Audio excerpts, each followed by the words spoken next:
Canadian immigration minister mark Miller നടത്തിയിട്ടുള്ള പ്രഖ്യാപനത്തിന്റെ briefing ആണ് എന്നുള്ളത്. അതിന്റെ കൂടുതൽ വാർത്തകൾ നിങ്ങൾക്ക് അറിയാൻ വേണ്ടി തീർച്ചയായിട്ടും നിങ്ങൾ ഈ ലിങ്ക് നോക്കി കാര്യങ്ങൾ മനസ്സിലാക്കിയെടുക്കുക. ഞാൻ ജസ്റ്റ് അതിൽ പറഞ്ഞിരിക്കുന്ന കാര്യങ്ങളൊന്ന് നിങ്ങളോട് ഷെയർ ചെയ്യുന്നേ ഉള്ളൂ. അപ്പം 2024-25 വർഷങ്ങളിലേക്കുള്ള ഇന്റർനാഷണൽ സ്റ്റുഡൻസിന്റെ ക്യാപ്പ് സംബന്ധിച്ചുള്ള, അതായത് എണ്ണം ലിമിറ്റ് ചെയ്യുന്ന വാർത്തയാണ് ഇന്നത്തെ ദിവസം മാർക്ക് മില്ലർ മിനിസ്റ്റർ പറഞ്ഞിട്ടുള്ളത്. അതിൽ ടോട്ടല് ഏകദേശം 35% ആണ് ഇനിയിപ്പം കുറവ് വരുത്താൻ പോകുന്നത്. അതിൽ കൂടുതലായിരിക്കും ഇനി വരുന്നത്. അതായത് 50% വരെ ഉണ്ടായിരിക്കും ഇന്റർനാഷണൽ സ്റ്റുഡൻസിന്റെ കുറവ് എന്ന് പറഞ്ഞിട്ടുണ്ടെങ്കിൽ ലിമിറ്റ് ചെയ്യുവാണെന്നാണ് പറഞ്ഞിരിക്കുന്നത്. ടോട്ടൽ വരുമ്പോഴേക്കും നമുക്ക് 3 ഇയറിലെ ഇമിഗ്രേഷൻ പ്ലാൻ അനുസരിച്ച് 1 മില്യൺ ഇന്റർനാഷണൽ സ്റ്റുഡൻസ് എന്നുള്ളതാണ് വരുന്നത്. പക്ഷെ അതിൽ ഇനിയിപ്പോൾ അത് 35% കുറവാണ്, അല്ലെങ്കിൽ പകുതി ആയിട്ട് കുറയ്ക്കാൻ വേണ്ടിയാണ് പോകുന്നത് ഇനിയിപ്പം. പിന്നെ അടുത്ത വാർത്ത നമുക്ക് നോക്കിക്കഴിയുമ്പോഴേക്കും വളരെ പ്രധാനപ്പെട്ട ഒരു വാർത്തയാണത്. അത് വളരെ ഷോക്കിംഗ് ആയിട്ടുള്ള ഒരു ന്യൂസും കൂടിയാണ്.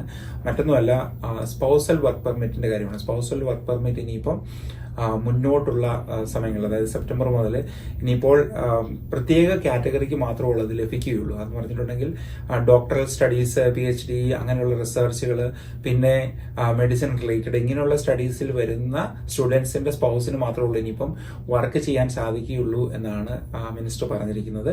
കൂടുതൽ നിങ്ങൾ വാർത്ത കൃത്യമായിട്ട് വായിച്ച് മനസ്സിലാക്കിയുള്ളൂ, ലിങ്ക് മനസ്സിലാക്കിയുള്ളൂ. ഞാനൊരു ഫ്രീലാൻസ് ബ്ലോഗർ മാത്രമാണ്. അറിയുന്ന കാര്യങ്ങൾ നിങ്ങളോട് ജസ്റ്റ് ഷെയർ ചെയ്യുന്നേ ഉള്ളൂ, അല്ലാതെ ഇമിഗ്രേഷൻ സംബന്ധിച്ചുള്ള ഒരു റെപ്രസെന്റേറ്റീവ് അല്ല. ഞാനത് വീണ്ടും പറയുന്നത് കാര്യങ്ങൾ വ്യക്തമാകാൻ വേണ്ടിയാണ് പറയുന്നത്.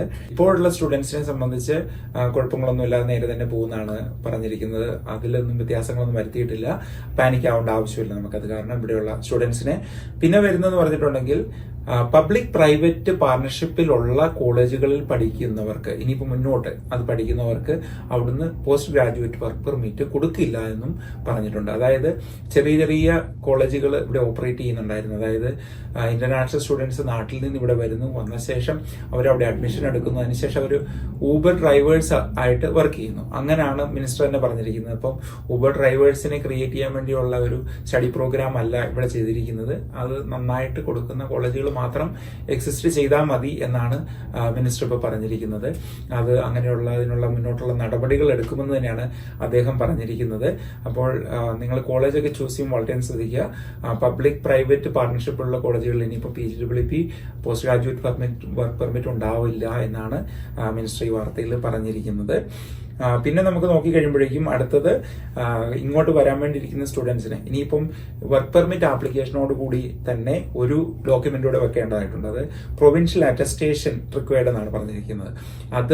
അതിനുള്ള നടപടി ഉടൻ തന്നെ, ആ അറ്റസ്റ്റേഷൻ ലെറ്റർ തരാനുള്ള നടപടി ഉടൻ തന്നെ ആരംഭിക്കുമെന്നും പറഞ്ഞിട്ടുണ്ട്. ഇത്തരം കാര്യങ്ങളെല്ലാം ചെയ്യുന്നതിന്റെ ഒരു കാര്യം എന്ന് പറഞ്ഞിട്ടുണ്ടെങ്കിൽ നാട്ടിൽ നിന്ന് പൈസ മുടക്കി ഇവിടെ വരുമ്പോൾ അതിന് തക്ക എഡ്യൂക്കേഷൻ, അതായത് നല്ല ക്വാളിറ്റി എഡ്യൂക്കേഷൻ കിട്ടാൻ വേണ്ടിയുള്ള സംവിധാനത്തിന് വേണ്ടിയാണ് മിനിസ്റ്റർ ഇത്തരം കാര്യങ്ങളൊക്കെ ചെയ്യുന്നത്. അപ്പോൾ കാനഡയിൽ വരുന്നവർ വെറും സാധാരണ കോളേജുകളിൽ പഠിച്ച് അവർ പാസ്സായിട്ട് കാര്യമില്ല. കാര്യം എന്ന് പറഞ്ഞിട്ടുണ്ടെങ്കിൽ നല്ല സ്കിൽഡ് ആയിട്ടുള്ള ആളുകൾ പുറത്തു വന്നിട്ടുണ്ടെങ്കിലേ ഉള്ളൂ ജോലി ലഭിക്കുകയുള്ളൂ. അപ്പോൾ അത്തരം കാര്യങ്ങളൊക്കെ കണക്കിലെടുത്ത് തന്നെയാണ് ഇങ്ങനെയുള്ള തീരുമാനങ്ങളിലേക്ക് മിനിസ്റ്റർ വന്നിരിക്കുന്നത്, ക്യാബിനറ്റ് മൊത്തമായിട്ട് വന്നിരിക്കുന്നത്. ഇനിയിപ്പോൾ ഓരോ പ്രോവിൻസിന്റെയും നമ്പർ കൃത്യമായിട്ട് അനൗൺസ് ചെയ്യുന്നതായിരിക്കും. പക്ഷേ എങ്കിലും നമുക്ക് ഒണ്ടാരിയോയിലൊക്കെ നോക്കി കഴിയുമ്പോൾ 50% കുറവെന്ന് വരുമ്പോഴത്തേനും നേരെ പകുതിയാവും. അപ്പോൾ ഇപ്പോൾ ഇന്ത്യയിൽ നിന്നുള്ള റിപ്പോർട്ട് തന്നെ അനുസരിച്ച് വളരെ കുറവാണ് ഇപ്പോൾ കാനഡയ്ക്ക് വേണ്ടി ഇപ്പോൾ ആപ്ലിക്കേഷൻ കൊടുത്തിരിക്കുന്നത്. ഇനിയിപ്പം പ്രധാനമായിട്ടും സെപ്റ്റംബറിലേക്കൊക്കെ ആപ്ലിക്കേഷൻ കൊടുക്കുന്നവർ വളരെ ശ്രദ്ധിച്ച് തന്നെ കാര്യങ്ങൾ ചെയ്യുക. അതോടൊപ്പം തന്നെ നോക്കി മിനിസ്ട്രിയുടെ വെബ്സൈറ്റുകൾ, അതായത് cac.gc.ca നോക്കുക. പിന്നെ ഇവിടെയുള്ള ന്യൂസ് പേപ്പേഴ്സ് ഒക്കെ വായിച്ചു നോക്കുക. ഗ്ലോബൽ ന്യൂസ് ഉണ്ട്, CTV news, globe and mail, ഇത്തരം ന്യൂസ് ഒക്കെ നോക്കിയ ശേഷം വാർത്തകൾ ശേഖരിക്കുക, റിസർച്ചുകൾ ചെയ്യുക, അങ്ങനെ ചെയ്യുക. അപ്പൊ ഇനിയിപ്പോ എന്തെങ്കിലുമൊക്കെ അപ്ഡേറ്റ്സ് വരുന്നുണ്ടെങ്കിൽ ഞാൻ തീർച്ചയായിട്ടും ഇടയ്ക്കിടയ്ക്കൊക്കെ ഇങ്ങനെ ന്യൂസ് ആയിട്ട് തന്നെ ഇട്ടേക്കാം. പിന്നെ നമുക്കിനി അടുത്ത വെള്ളിയാഴ്ചയുള്ള ലൈവ് സെഷൻ ഉണ്ട്. അപ്പോൾ എല്ലാവരെയും അതിൽ പ്രതീക്ഷിക്കുന്നു. അപ്പോൾ നമുക്ക് കാര്യങ്ങളൊക്കെ ഡിസ്കസ് ചെയ്യാം. എല്ലാ കാര്യങ്ങളും നന്നായിട്ട് പോകട്ടെ എന്ന് ആശംസിക്കുന്നു. എല്ലാവർക്കും ഒരു നല്ല ദിവസം ആശംസിക്കുന്നു. Thanks for watching. ബൈ.